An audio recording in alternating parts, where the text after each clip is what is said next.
the most enigmatic of all the post-conquest rulers of England.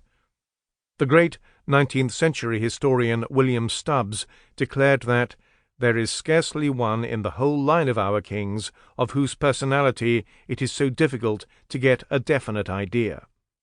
Indeed, one of the reasons Henry was so useful to Shakespeare is his very obscurity.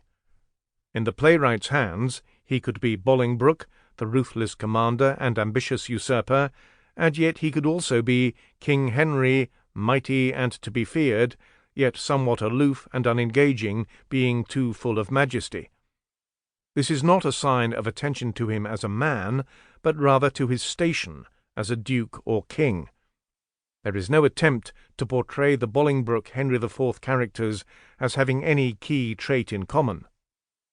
In 1596, the year in which Henry IV Part I was written, no one had any in-depth understanding of the man's personality.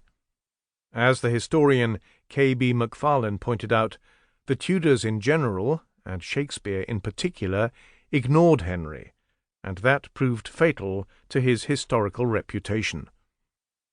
The Tudors had a good reason to ignore Henry, as demonstrated in the career of the one man who did not ignore him. This was Dr. John Hayward, a Cambridge-educated doctor of law, who in 1599 published a historical study entitled The First Part of the Life and Reign of King Henry IV. It was immediately both popular and vilified.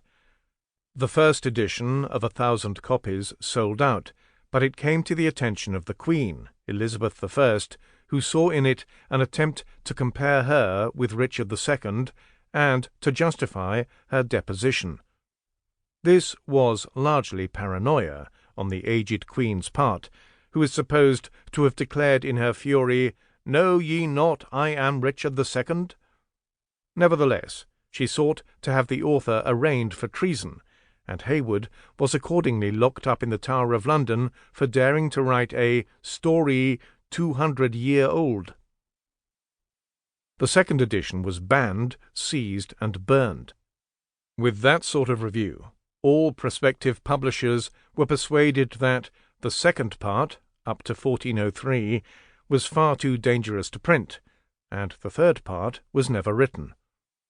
Indeed, the whole experiment in writing about the man who deposed Richard II was so controversial that no one attempted to follow Hayward's example until absolute monarchy was well and truly a thing of the past.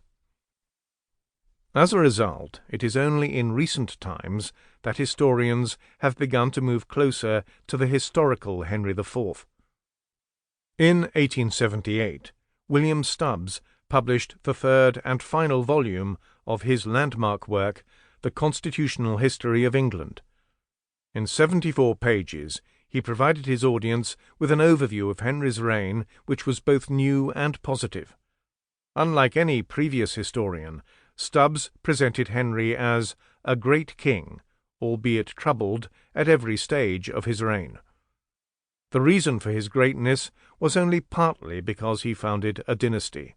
Mainly it was because, according to Stubbs, he initiated a great constitutional experiment, a premature testing of the strength of the parliamentary system. Stubbs was particularly impressed by the fact that there was much treason outside, but none within the House of Commons. This led to his conclusion that, by the time of his death, Henry IV had exemplified the truth that a king acting in constitutional relations with his Parliament may withstand and overcome any amount of domestic difficulty. It has to be said that this is greatness as defined by Stubbs, not as understood by Henry's contemporaries. In the 15th century, it was Henry's grandfather, Edward III, who was regarded as the model for greatness. A man who took the war to France and Scotland and won, and who presided over peace at home for half a century. Henry IV was not deemed great by his contemporaries for the simple reason that he failed to live up to this example. But even if we go along with Stubbs and accept that a man can be retrospectively great,